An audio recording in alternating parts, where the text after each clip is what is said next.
Sa video natin ngayon mga maestro ay pag-usapan naman natin itong draft ng Classroom Observation Guidelines. Ayan, ito po yung ipinost ng DepEd sa DepEd official Facebook page nitong nakaraang Friday po mga maestro.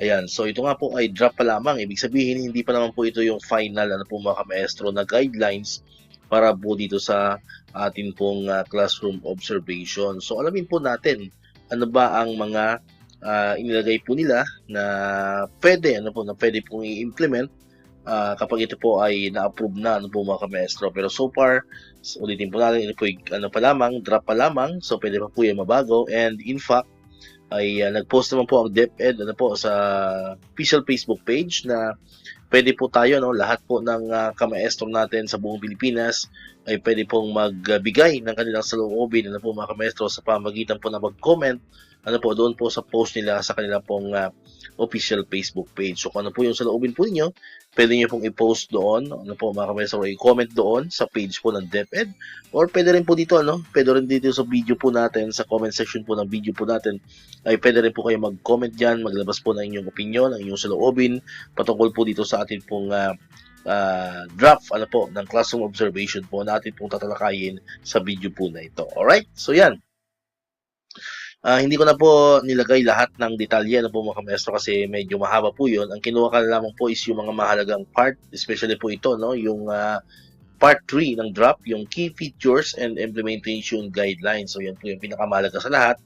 So nakalagay po dyan, demonstration of classroom observable indicators or COIs. Ayan, flexibility and evaluative classroom observation. Ayan, so dito po, ayan, so demonstration of classroom observable indicate.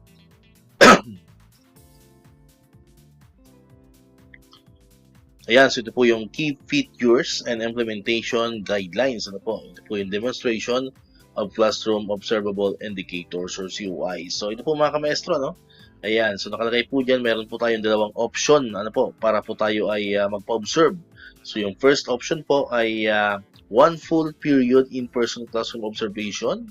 Ayan, with 4 short period formative observation. Ibig sabihin, meron po tayong 1 full period. Ibig sabihin, tatapusin po yung buong lesson natin.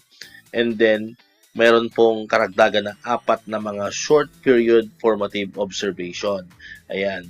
Then, ang pangalawang option naman ay 2 full period video-based. Ibig sabihin, hindi ito face-to-face po mga kamaestro. So, ito po ay true video. Ayan, video lesson. Pero yun po ay buong lesson din po mga kamaestro ang ipapakita mo doon sa video. Then, with 4 short period formative observation. So, yan. So, pareho lang po, Pareho lang siya mayroong tag-4 na short period formative observation. So, ang pinagkaiba lamang po nila, yung option 1 ay isang full period in person. Ayan. So, isang full period in person. Samantalang yung option 2 naman po ay 2 full period pero video-based naman. So, yun po yung pinagkaiba nila. Pero yun pong short period formative assessment ay pareho po sila mayroong tig-4. Ayan.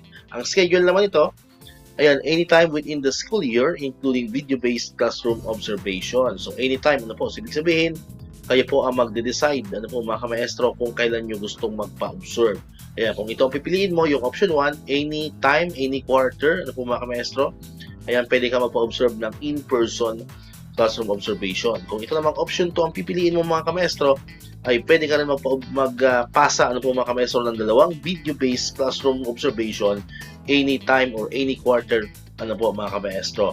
Then pagdating naman po sa short period observation, ayan, quarterly. So ibig sabihin 1 per quarter. So kada quarter ay magkakaroon ka ng isa mga kamaestro na short period formative observation. So yun po yung nadagdagan mga kamaestro. So mamaya malalaman natin ano bang gagawin natin dyan sa short period formative observations na yan. Alright? So ito po, Ito po yung buong detalye ng option 1. Ayan, 1 full period in-person classroom observation with 4 short period formative observations. Ayan, letter A teacher shall undergo 1 full period in-person classroom observations supplemented by 4 short period classroom observations. So, nabanggit na po natin yan mga kamaestro kanina. Then, the full period in-person classroom observation shall follow existing DepEd protocols and classroom observation tools. So, pareho lang, mga kamaestro? Kung ano po yung nakagawian natin, yun pa rin po ang gagawin, mga kamaestro. Pangatlo, Teachers and observers shall mutually agree on the schedule of the in-person full period observation. So, same pa rin. So, makikipag-coordinate ka muna sa inyong rater. Ayan, kung kailan mo gusto magpa-observe. Ayan. Then, the lesson plan shall reflect the teacher's actual teaching practice and be conducted in its natural and authentic instructional context and shall not be staged, scripted, or rehearsed solely for the purpose of classroom observation or evaluation. Ito po, short period observation may be conducted through micro walkthroughs, pwede rin pong instructional rounds, or video-based observations. Short period observation shall range from 10 to 15 minutes. Ayan, so ibig sabihin ay mag-range po ng 10 hanggang 15 minutes po ang short period observation. Pwedeng ito po ay walkthroughs, pwedeng instructional rounds, or pwedeng video-based. Ayan. Then, indicators shall be rated only when they are actually observed. Indicators not observed in a particular session shall not be forced and shall not result in penalty. Okay? Next naman, ito naman po yung 2-period video-based classroom observation with 4 short period formative observation. Ito po yung option 2, ano? Ito yung dalawang video-based po, ano, na ipapasa po ninyo, pero yun po ay full period. Ibig sabihin, buong lesson po yun, ano po mga kamestro, yung bibidyohan mo. Ayan. A teacher shall submit 2 full period classroom observations recorded on video in lieu of in-person observations, supplemented by 4 short period classroom observations for evaluative purposes. Ayan. No physical observer shall be present in the classroom during the conduct of the lesson for video-based observation. So, ibig sabihin, wala pong magbabantay sa inyo, i-record mo lamang po ang inyong lesson. Ayan. The lesson shall reflect the teacher's actual teaching practice and be conducted in its natural, authentic instructional context and shall not be staged, scripted, or rehearsed solely for observation purposes. And the video recording shall be unedited, continuous, and document for the entire selected lesson period. Ibig sabihin, hindi po pwedeng i-edit, ayan, yung inyong recording. Ano po mga kamaestro, wala kang pwedeng i-cut, wala kang pwedeng idagdag, ano. So, ibig sabihin, walang edit pong mangyayari. No procurement or purchase of gadgets shall be required for the purpose of recording classroom practices under this policy. These are likewise no prescribed technical specifications for recording devices, video quality, file format, or digital platforms to be used. Ayan. So, ibig sabihin, bahala kayo, ano po, kung ano pong gusto nyong gawin pang-record, pwedeng cellphone, pwedeng camera mismo, or bahala na po kayo, ano po. Then, wala rin pong particular na applications na gagamitin, basta ang mahalaga po kayo ay makapag-record. Existing and available resources in schools may be utilized.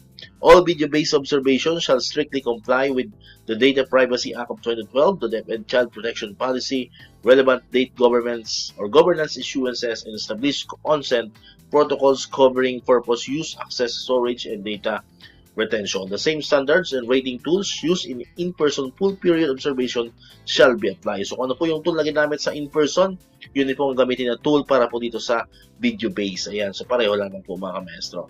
Ayan. So, ito po, ano?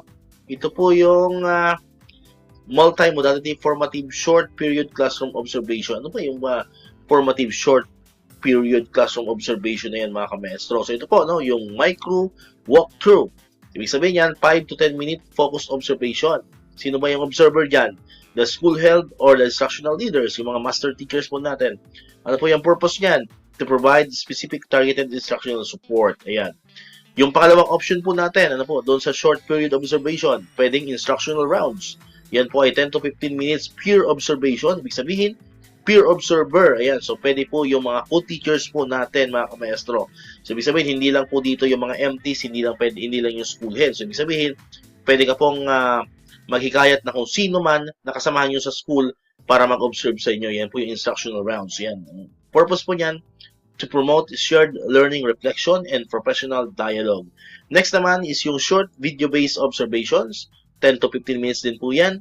Then, no physical observer during the lesson. Ibig sabihin, wala pong observer sa classroom, iyon po ay i-record mo lang. Pareho po kanina sa video-based sa option 2. Ayan, for self-reflection, peer feedback, or mentoring. Ayan, yan po yung tatlong modality na pwede natin gamitin para po dito sa short period observation. Tandaan po natin, sa short period observation, meron po tayong isa kada quarter for a total po ng 4, ano po mga kamaestro, na short period observations. Ayan. So, ito na po yung paliwanag yan. So, micro walkthroughs are short, focused classroom observations conducted to gather evidence of specific PPST-aligned teaching practices such as instructional strategies, learner engagement, and may be conducted multiple times within an observation cycle. Evidence generated is primarily used for formative feedback, coaching, triangulation of teaching performance. Ayan. So, yung pangalawa naman po, yung instructional realms are a collaborative and structured observation process wherein teachers observe classroom practices of colleagues on a PPST-based focus of practice. Ayan. So, sabi nga natin kanina, ito po ay pwedeng mga co-teachers po natin regardless po ng position. Ano po mga kamaestro? Samantalang dito naman po sa micro walkthrough ay school head po natin or yung mga instructional leaders na kinabibilangan po ng mga master teachers. Ayan. Next, ito pong video-based observation naman. Ito po ay involve the recording of actual classroom instruction to document teacher practices for self-reflection, peer feedback, and coaching and mentoring by instructional leaders. So dito po sa video-based instruction, dito po ay walang nanonood na co-teachers natin or instructional leaders or school heads. So wala pong nanonood or nandun mismo sa classroom. So ito po ay purely video. Ano po mga kamaestro? Na kayo-kayo lang. Ikaw lang at ang mga estudyante mo. Alright? Ayan. So yan po mga kamaestro yung tatlong option for the short period observation mga kamaestro. Ayan. So yan. So yun po yung tatlong option. Ulitin na po natin yung micro walkthrough, yung instructional rounds, at saka yung short video-based observation. Ayan. So tatandaan po natin, alin man sa dalawa ang piliin po natin, option 1 or option 2, kasama pa rin po itong short period observations, which is isa kada quarter for a total of 4 po na short period observations. So ulitin po natin, yung option 1, yun po ay in-person observation na full period. Samantalang yung option 2 naman po ay video-based na dalawang full period mga kamaestro. Ibig sabihin, dalawa po ang isasabit mo na video-based na full period. Ano po, ibig sabihin, from the start to finish, yan po yung i-video mo sa iyong klase. Alright, so hopefully po ay nalinawan kayo, no? Dito po sa drop na ito, so ulitin po natin, ito po ay drop pa lamang, so pwede po itong mapago. Alright, so muli, kayo ba? Ano ba ang gusto nyo? Para sa akin, alisin na yung classroom observation muna, ano, mga kamaestro, and then ibalik natin yung past, ano po mga kamaestro, para naman talagang relax na po yung mga teachers at hindi na tayo masyadong pressured. Ayan, yun po yung para sa akin, ano po mga kamaestro. Ngayon, kung ngayon po tatanungin po natin, ano po ang saloobin po ninyo about po dito sa drop na ginawa ng DepEd para po sa ating pong classroom observation. So, free po kayo mag-comment dyan sa ating pong comment section. Ayan, so huwag na po kayo mahiya. Libre lang naman po yan. Ayan, tayo-tayo lang naman po makakabasa niyan. Ayan, so mas maganda po kasi mas maraming opinion, mas malalaman po natin kung anong mas may kabubuti para po sa ating pong departamento. Ayan, especially po sa ating pong mga teachers and sa ating pong mga learners. Alright, so dito ko natatapusin ang ating video ngayon mga kamaestro. Kung di ka pa nakakapag-subscribe, click mo lang ang subscribe button dyan para ikaw yung unang nakapanood ng mga videos na na-upload natin. Katulad nito, yung mga updates pa rin about sa classroom observation and other benefits sa mga teachers and government employees. And syempre, click mo na rin ang notification bell button para ma-notify ka, always updated ka pag may mga bago tayong uploaded na videos. So muli, maraming salamat sa inyong panonood at pakikinig. Once again, El Maestro. See you on my next vlog. Bye-bye!